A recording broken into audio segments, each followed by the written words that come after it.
Admiral Kazik stood on the bridge of the Eternal Dominance, his primary tentacles twitching with anticipation as he gazed at the holographic display of human space. Behind him, spread across 3 star systems, the greatest armada ever assembled by the Galactic Alliance waited for his command. 10,000 warships, each one a masterpiece of superior alien engineering. Status report, Kazik demanded, his secondary tentacles adjusting his ceremonial armor. The thing weighed a ton, but protocol demanded he wear it for the upcoming victory broadcast. Lieutenant Nixis, his most reliable bridge officer, cleared all 4 of her throat sacs before speaking. Admiral, our scout ships report minimal activity in the Terra-controlled sectors. However, she paused, mandibles clicking nervously. Speak freely, Lieutenant. What has our mighty fleet of 10,000 ships worried about? Kazik's voice dripped with sarcasm. Sir, we have detected a single human vessel approaching our position. Kazik blinked his 3 eyes in sequence. 1 ship. Yes, Admiral. Just 1. And this warranted interrupting my pre-victory meditation because... Nixis pulled up the sensor data on the main view screen. Sir, the vessel's transponder identifies it as the Jester. A ripple of unease passed through the bridge crew. Even Kazik's tentacles stiffened slightly. Every officer in the Alliance had heard rumors about this particular human ship. Some claimed it had single-handedly turned the tide in the Battle of Proxima. Others swore it had once made an entire Drachnid battle group surrender without firing a shot. Preposterous, Kazik declared, straightening his posture. These humans and their psychological warfare. They name their ships after court entertainers and expect us to tremble? We are the Galactic Alliance. We conquered the hive mind of Betelgeuse. We subdued the Silicon Collective. We even managed to file the proper paperwork to legally annex the bureaucrats of Tau Ceti. The bridge crew chittered in agreement, though Nixis noticed their lower appendages were all instinctively inching toward the escape pod access hatches. Sir, Nixis reported, the Jester is broadcasting a message. Audio only. Let us hear what this lone human ship has to say before we atomize it. The bridge speakers crackled to life, and a distinctly human voice filled the command center. Hey there, Big Fleet. Captain Alexandra Nash of the Jester here. Quick question, how many Alliance admirals does it take to change a quantum light bulb? Kazik's tentacles coiled in confusion. What kind of communication is this? Is this some sort of malfunction in our translation matrix? Don't worry if you don't know the answer, Nash's voice continued cheerfully. You'll get the punchline soon enough. Oh, and fair warning, we're about to give your mighty armada the worst day of its collective existence.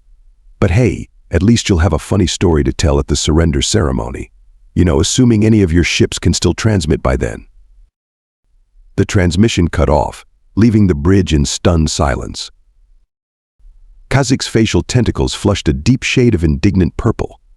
They mock us? US? With our 10,000 ships, he turned to his weapons officer. Target that insulting vessel and show them the consequence of their arrogance. As the massive Alliance fleet began to move into attack formation, Nixis couldn't shake the feeling that somehow they were playing right into the humans' hands, or whatever appendages humans used to plan the greatest practical jokes in military history. Lieutenant Pax watched from his tactical station as Admiral Kazik paced the bridge, all 6 of his tentacles writhing with barely contained fury. The massive view screen still displayed the lone human vessel, sitting there like a cosmic punchline to a joke only it understood. Pull up the victory archives, Kazik commanded. Show everyone why this human ship should be trembling before us. Pax obliged, projecting a series of holographic battles above the bridge. As you can see, sir, our recent campaign against the Silicon Collective resulted in their complete surrender. Their crystalline warships proved no match for our superior numbers. Exactly. Continue. The hive mind of Betelgeuse fought for 3 standard cycles before capitulating. Their bioorganic ships, while fascinating, fell before our technological might. And of course, there was our legendary victory over. The bureaucrats of Tau Ceti, the bridge crew, chanted in unison. Yes, Pax confirmed, pulling up the relevant footage. Though technically that was more of an administrative victory. We simply overwhelmed their filing system with so many forms that their entire civilization crashed like an outdated computer program. Admiral Kazakh swelled with pride. You see, no single ship, human or otherwise, can stand against the might of the Alliance. Lieutenant Nixis, share the intelligence reports on human technology. Nixis stepped forward, but Pax noticed she kept one eye firmly fixed on the escape pod hatch. Sir, our analysis of human warships has proven problematic. Problematic? How so? Well, sir, they don't follow any logical pattern. Their ships seem to be designed by committees of contradictions. Take the Jester, for instance. Our scans show it's simultaneously over-engineered and held together with something humans call duct tape. Pax pulled up his own data screens. Sir, if I may? I've been studying human battle tactics. They have this strange tendency to win encounters they should mathematically lose. They call it thinking outside the box. Outside what box Kazakh demanded. Is this another human joke? No, sir. Well, possibly. Our xenopsychologists are still debating whether humans are genuinely brilliant strategists or just so completely random that they appear brilliant. The bridge fell silent as Captain Nash's ship executed a perfect barrel roll for no apparent tactical reason. Look at this footage from their victory at Proxima. Pax continued. The Jester was cornered by 30 Drachnid warships. Instead of surrendering, they transmitted something called show tunes until the Drachnid commanders begged to be allowed to retreat. Kazakh waved his tentacles dismissively. 30 ships is not 10,000. Numbers don't lie, Lieutenant. Actually, Sir Nixis interjected, according to these intelligence reports, humans have a saying about lies and statistics that you might want to. Enough. Kazakh's ceremonial armor rattled as he thumped his primary tentacle against his command podium. I've heard sufficient tales about this supposedly legendary vessel. The Jester? A fitting name for a ship that's about to discover that the real joke is their belief they could challenge us. Pax exchanged worried glances with Nixis. He'd been studying human historical records, particularly something they called Murphy's Law. Every calculation, every analysis, suggested that their overwhelming numerical superiority should guarantee victory. And yet, Sir Pax ventured carefully, perhaps we should consider a more cautious approach. The humans have this concept called a running gag. It's when a joke repeats itself, usually at the expense of. The only thing that will be running, Kazakh interrupted, is that human captain's ship. If it can still run after we demonstrate why we are called the Eternal Dominance. The massive Alliance fleet began moving into attack formation, their 10,000 ships arranging themselves into what Pax had to admit was an impressively intimidating pattern. Yet he couldn't shake the feeling that somewhere on that lone human vessel, Captain Nash was watching them with that peculiar expression humans called a grin. Admiral Pax reported reluctantly, the Jester is transmitting again. More jokes. Kazakh's tentacles curled with disdain. No, sir. Just music. The bridge speakers came to life with an ancient human melody, something about another one biting the dust.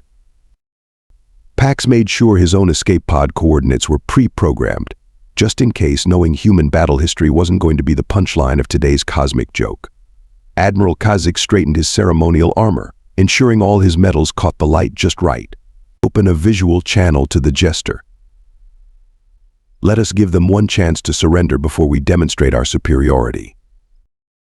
The main view screen flickered to life, revealing Captain Alexandra Nash lounging in her command chair, feet propped up on her console, casually tossing an ancient earth apple from hand to hand.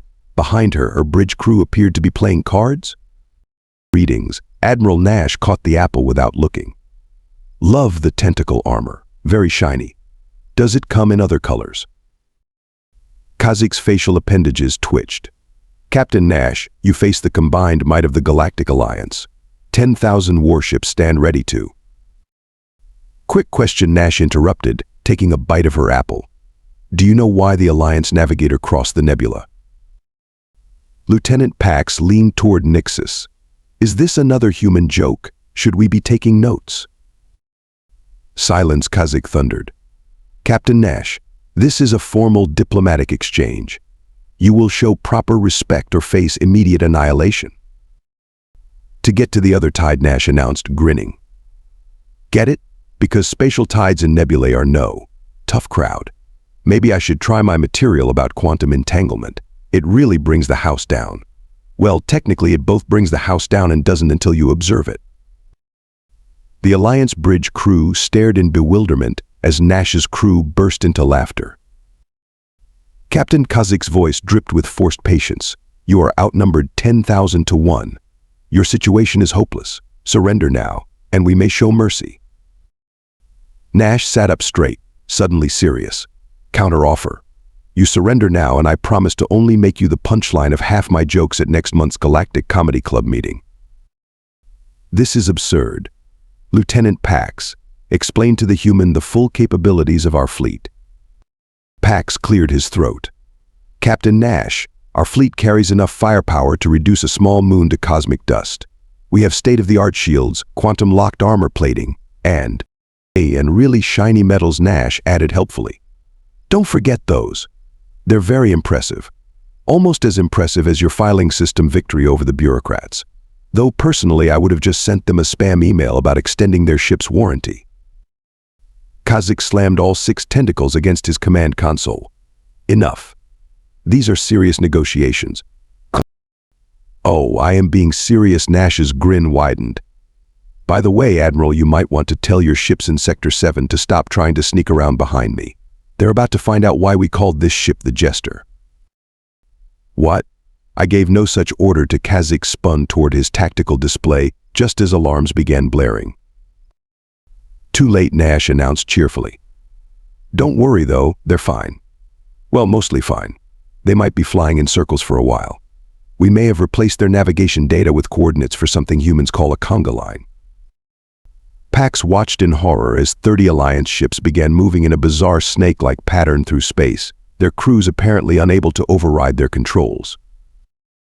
Captain Nash Kazik was turning an interesting shade of pulsing purple. This is your final warning. Surrender or be destroyed. Counter-offer, Nash replied, pulling out what appeared to be a small rubber chicken. I tell you the punchline to that quantum light bulb joke from earlier, and you spend the next few hours trying to figure out how one human ship is about to make your entire fleet look really, really silly. The screen went dark, replaced by a scrolling text message. Will you be here all week? Try the nebula gas. Tip your waiters. Lieutenant Nixis turned to Pax. Was that a successful diplomatic exchange? I'm not sure, Pax admitted, watching as the ships in Sector 7 continued their cosmic conga line. But I think we just became part of what humans call a running gag. Admiral Kazik stood rigid, all 3 eyes fixed on the Jester. Prepare all weapons. It's time to show these humans that some jokes aren't funny. Sir Pax ventured, speaking of jokes that aren't funny, you might want to look at what's happening to our ships in Sector 4. Admiral Kazik raised all 6 tentacles in a dramatic gesture. All ships, commence attack pattern Sigma 9. Show this Jester what real warfare looks like. 1,000 Alliance warships surged forward in perfect formation, their weapons charging with enough power to vaporize a small moon. Lieutenant Pax watched the tactical display, certain they were about to witness the quickest victory in Alliance history. The Jester sat motionless in space. Sir Nixis reported, the human vessel is broadcasting again. Not more jokes, Kazik groaned. No, sir. It appears to be Earth dance music. The sounds of something called disco filled the bridge as the Jester suddenly lit up like a stellar festival decoration, multicolored lights pulsing in rhythm with the beat. What kind of defensive strategy is this? Kazik demanded. Pax consulted his database. According to human historical records, this song is called Staying Alive. Not for long, Kazik snarled.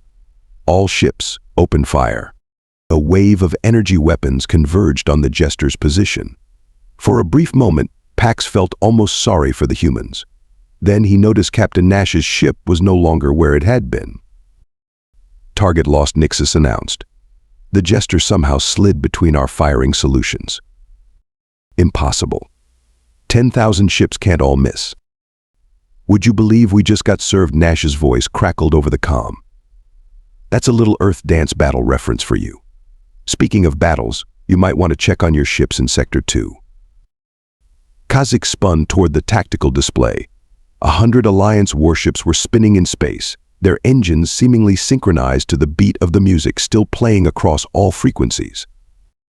What have you done to my fleet? Just introduce them to the electric slide. Though I have to say, they're not very good at it. 2 stars out of 5 for coordination.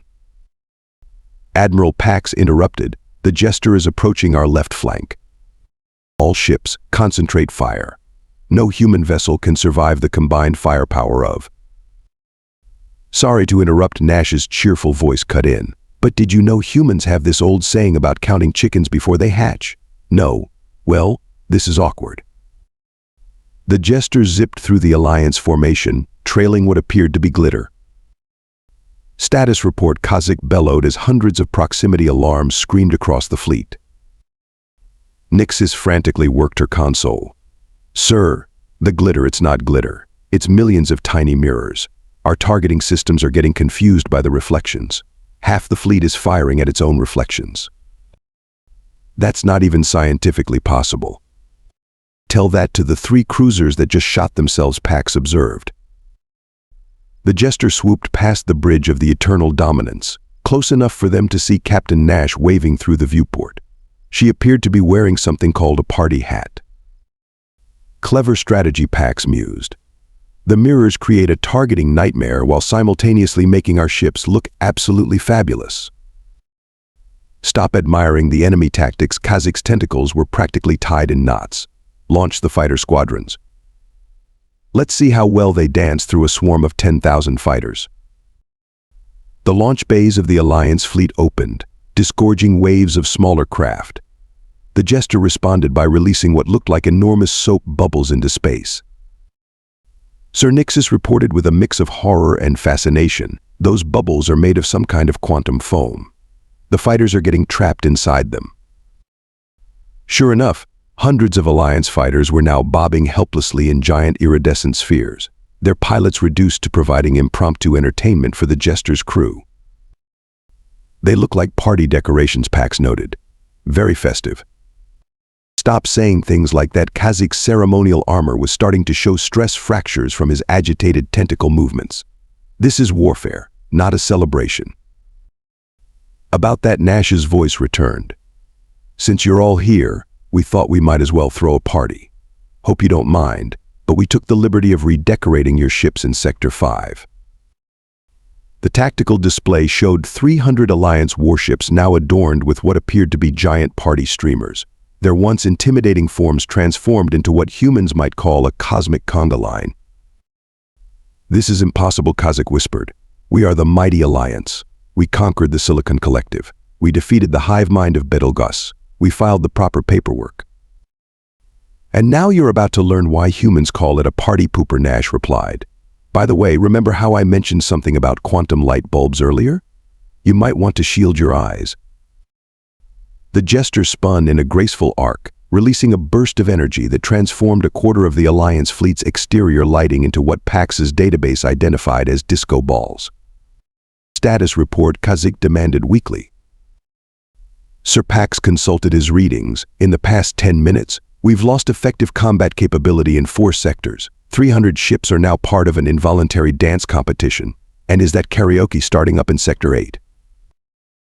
The bridge crew watched in stunned silence as the Jester executed a perfect pirouette between 2 battlecruisers, somehow causing their weapons systems to start playing something called the Macarena. The worst part, Nixis added, is that according to our sensors, the Jester hasn't actually fired a single conventional weapon yet. They're beating us with party supplies. Admiral Kazakh slumped in his command chair, watching his mighty armada descend into what humans would call the greatest party in galactic history. Lieutenant Pax, make a note in the official record. Yes, sir. Next time we invade Earth space, we're bringing better dance instructors. Admiral Kazakh slammed his command console. Enough games. All remaining combat-capable ships, execute pincer formation Delta. No more dancing, no more parties. Show them real Alliance tactics. 5,000 warships, their hulls still partially covered in glitter and streamers, moved to encircle the Jester. Lieutenant Pax watched as the massive fleet split into 3 waves, preparing to trap the human vessel in a 3-dimensional cage of firepower. Let's see them dance through this, Kazik declared triumphantly. The Jester's response was to project a massive holographic image of Captain Nash doing something humans called the moonwalk across space. Sir Nixus reported, "They're broadcasting a message. Thanks for sharing your tactical database last time we passed through your command codes. Really helped us prepare for this party." What? When did they? How did they? Remember that chain letter about extending your starship's warranty pack suggested? The one that went through the entire fleet's communication network last month. Before Kazik could respond, the Jester burst into action.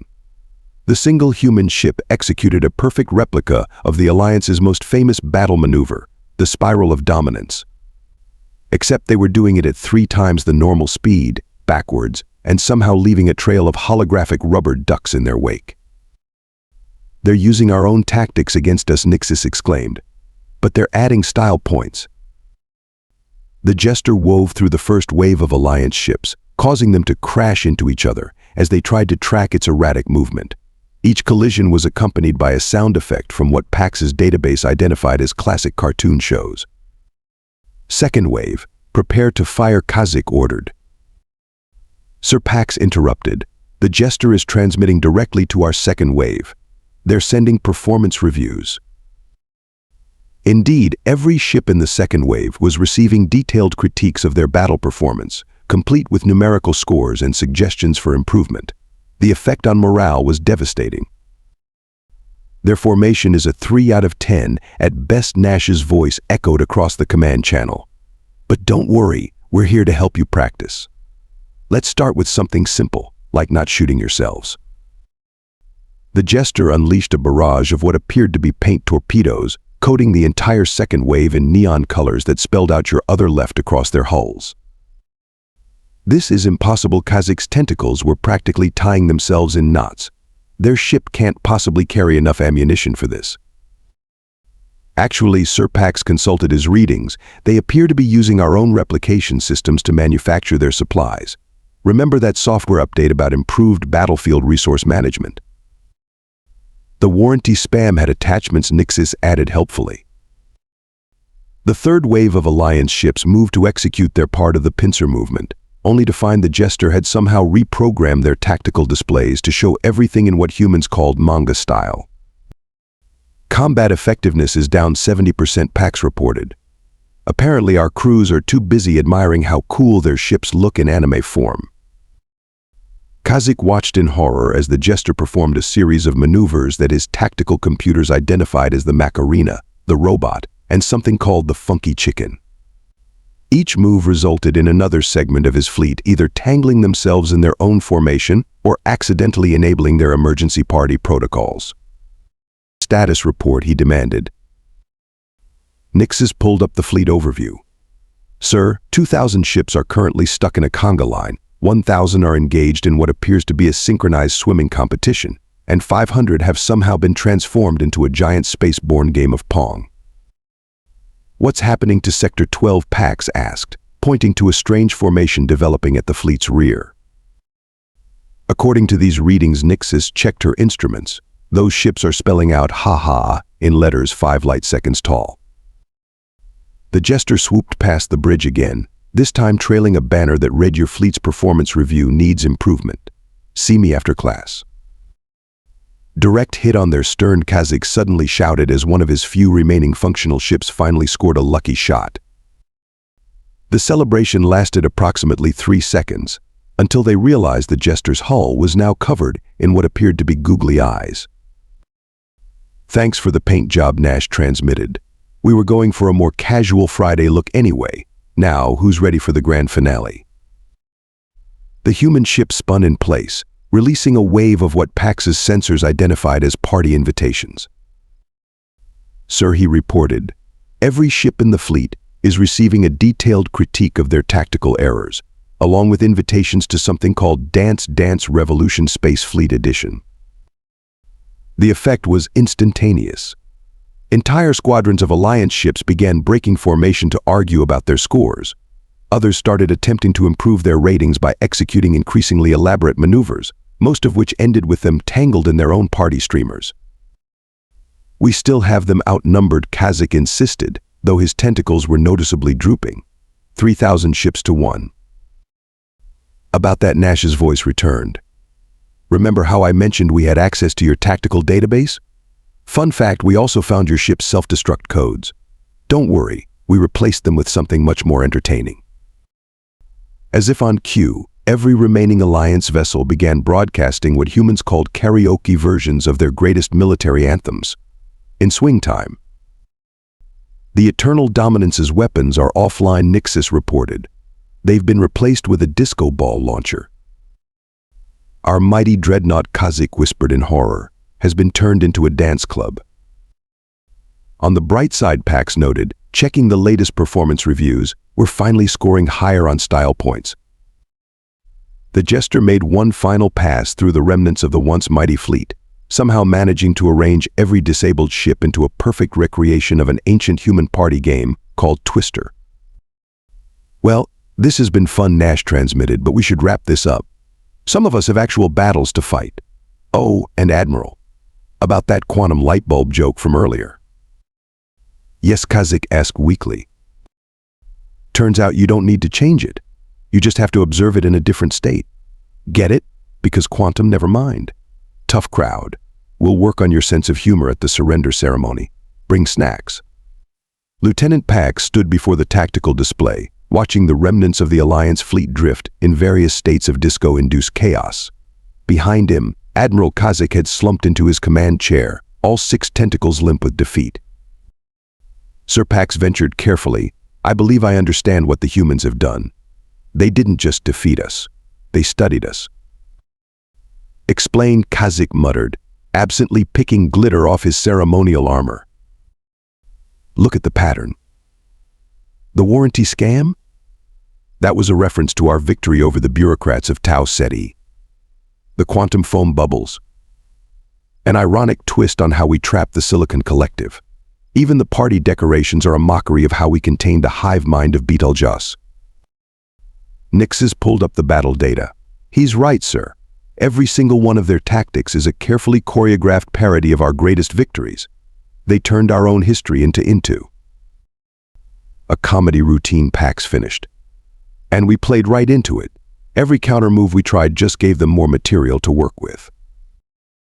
The bridge crew watched as the Jester executed a perfect pirouette between 2 disabled dreadnoughts, somehow causing their emergency beacons to play something humans called the safety dance. But surely their ship can't maintain this level of whatever this is, Kazakh protested. Their power reserves must be nearly depleted. Actually, Sir, Nixis checked her readings. The Jester is operating at only 12% of its theoretical maximum capacity. They've been holding back. As if in response to this observation, Captain Nash's ship suddenly powered up its main systems.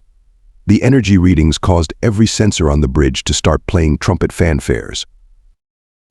Speaking of holding back, Nash's voice returned. Want to see what this ship can really do when we stop practicing our comedy routine?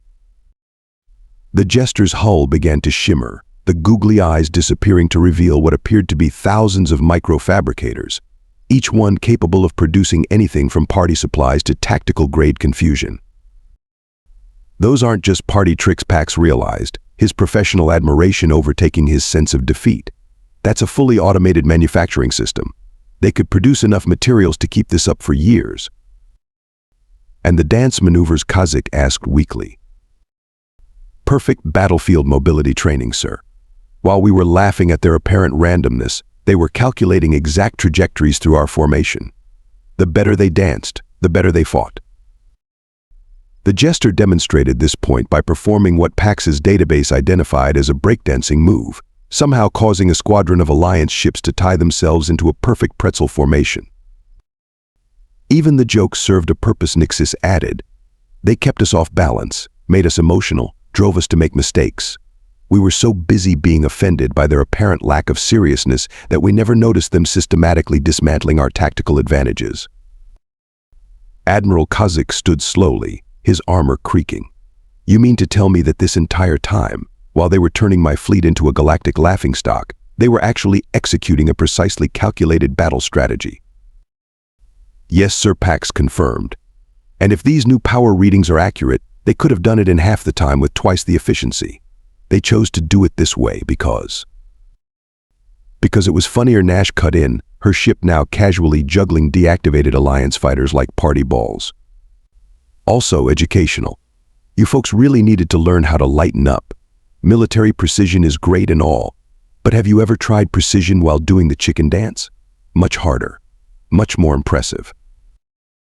The bridge crew watched in stunned silence as the Jester began to glow with enough power to match the entire remaining Alliance fleet combined.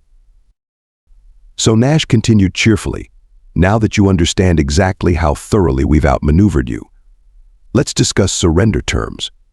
Don't worry, they're very reasonable. We only require 3 things first: mandatory dance classes for all Alliance officers." "You can't be serious," Kazik protested. Second, Nash continued as if she hadn't heard him, "You have to let us redesign your ceremonial armor. The tentacle polish alone is a fashion crime against the galaxy." Pax noticed several junior officers nodding in agreement. And third, Kazik asked, dreading the answer, "You have to admit that the quantum light bulb joke was actually pretty funny, once you understand the physics behind it. Speaking of physics, duck." The Jester snapped its fingers, or at least made a sound like snapping fingers. Every remaining functional weapon in the Alliance fleet transformed into a bubble machine. "Well," Pax remarked, watching the space around them fill with iridescent spheres, "at least we'll have the best decorated surrender in military history." Admiral Kazik stood among the holographic ruins of his pride, watching the Jester conduct his defeated fleet in what humans called the wave. Each ship rising and falling in perfect sequence, their once mighty weapons now shooting streams of bubbles and confetti into the cosmic void. "Time for the grand finale," Captain Nash announced. "You might want to take notes. This is where we reveal how we actually won this battle before it even started." The Jester's hull rippled, projecting a massive holographic display that showed a complete timeline of the past 3 months. Every spam message, every warranty scam, every software update that had swept through the Alliance fleet. "No," Kazik whispered, his tentacles curling in horror. "It can't be." "Oh, but it is," Nash replied cheerfully. "While you were filing reports about your great victory over the bureaucrats, we were busy filling your ships with something humans call Easter eggs. Fun little surprises that activate when you least expect them." Lieutenant Pax watched in professional awe as the display showed how the Jester had systematically reprogrammed the entire Alliance fleet through a series of seemingly harmless transmissions. The warranty scam wasn't just a joke about bureaucracy, he realized. It was a delivery system. And the spam about dance lessons contained the code for our ships to actually start dancing. Nix's finished, her mandibles clicking with reluctant admiration. Every joke, every prank, every ridiculous transmission was adding another layer of control. But the real masterpiece, Nash continued, her ship now casually pirouetting through space, was convincing you to update your tactical databases with our special enhanced combat protocols, which, by the way, were actually just advanced party planning algorithms. The holographic display showed how each Alliance ship had enthusiastically downloaded and installed what they thought were military upgrades, but were actually elaborate subroutines designed to transform the most powerful fleet in the galaxy into the universe's largest flash mob. "You mean to tell me," Kazik's voice trembled, "that my entire fleet has been running on party software?" "Not exactly," Nash replied. "They're running on a complex hybrid of party software, dance choreography, and what humans call practical joke protocols. The military efficiency is still there, it's just been redirected. For example." The Jester snapped its fingers again, causing the remaining Alliance ships to arrange themselves into a perfect recreation of an ancient human game called Tetris. See, perfect formation flying. Just with more style and significantly better background music. Pax couldn't help but notice how each ship moved with more precision in this ridiculous display than they ever had in actual combat maneuvers. "But why?" Kazik demanded. "Why not just defeat us conventionally?" "Because..." And Nash explained, her ship now conducting the fleet's bubble machines in a symphony of iridescent spheres. "You needed to learn that victory isn't just about numbers or firepower. Sometimes it's about thinking so far outside the box that your enemies don't even realize there was a box to begin with. The Jester began to power up its main systems again, causing every sensor in range to start playing what humans called victory music. Also, Nash added, it was really funny. Speaking of funny, would you like to hear the full quantum light bulb joke now? The setup is a bit long, but the punchline involves Schrodinger's cat walking into a bar. "I surrender," Kazakh shouted, his ceremonial armor now covered in a mix of glitter, confetti, and what appeared to be tactical-grade silly string. Just no more jokes. "Aw, come on," Nash's grin was audible in her voice. "You have to admit, as far as total defeats go, this one had style. Plus, think of all the great stories you'll have for the next Alliance office party. Speaking of which..." The Jester made one final pass through the fleet, transforming every ship's exterior lighting into synchronized dance floor illumination. The effect was visible from 3 star systems away. There, Nash declared proudly, "Now you're ready for the surrender ceremony. Don't forget to practice your dance moves. And Admiral, try to smile more. After all, comedy is all about timing." Lieutenant Pax watched as the Jester took its final bow, leaving behind a fleet that would never again underestimate the tactical advantage of a well-timed punchline. 3 days after the Battle of the Cosmic Comedy, as it came to be known, Admiral Kazakh stood before the Alliance High Command. His once pristine ceremonial armor still sparkled, though now with unauthorized glitter rather than military polish. And that, esteemed council members, is how a single human ship defeated our fleet of 10,000, he concluded, his tentacles drooping with embarrassment. Lieutenant Pax stepped forward, displaying the final battle analysis. The most remarkable aspect wasn't just the defeat, but the complete reprogramming of our tactical doctrine. The humans didn't just beat us, they turned our own protocols into a performance art. The council chamber's holographic displays showed the aftermath. Alliance ships, still arranged in various dance formations, their weapons systems eternally converted to celebration mode. The greatest armada in galactic history, transformed into the universe's most elaborate party venue.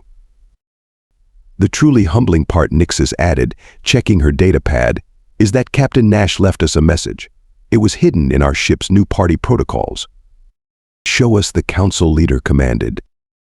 A hologram of Captain Nash appeared, still casually tossing that apple. "Hey folks, just wanted to say thanks for being such good sports about the whole defeat thing. Here's the real lesson you thought you could predict humanity based on numbers, statistics, and cold logic. But you forgot that we're the species that invented both rocket science and the whoopee cushion." The hologram grinned. "We're the civilization that split the atom and then used that knowledge to make better party lights. We reached the stars while still arguing about whether hot dogs are sandwiches. We built AIs and immediately taught them to tell jokes." Nash's image took a bite of the apple.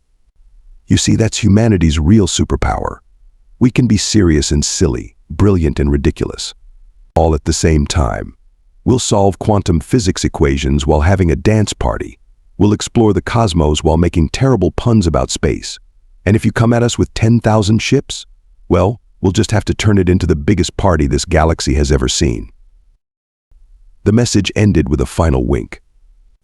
"Oh, and about that quantum light bulb joke? The punchline is it both works and doesn't work until you check your electricity bill. Get it?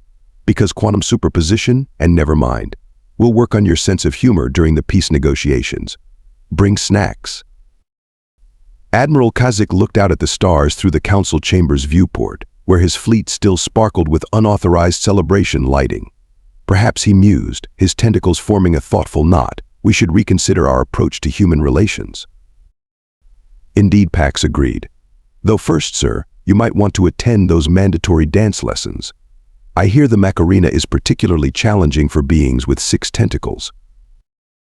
Somewhere in the vast expanse of space, the Jester continued its patrol, ready to remind any would-be invaders that humanity's greatest weapon wasn't their technology, their numbers, or even their weapons. It was their ability to face the universe with a smile, a joke, and if necessary, tactical-grade party supplies.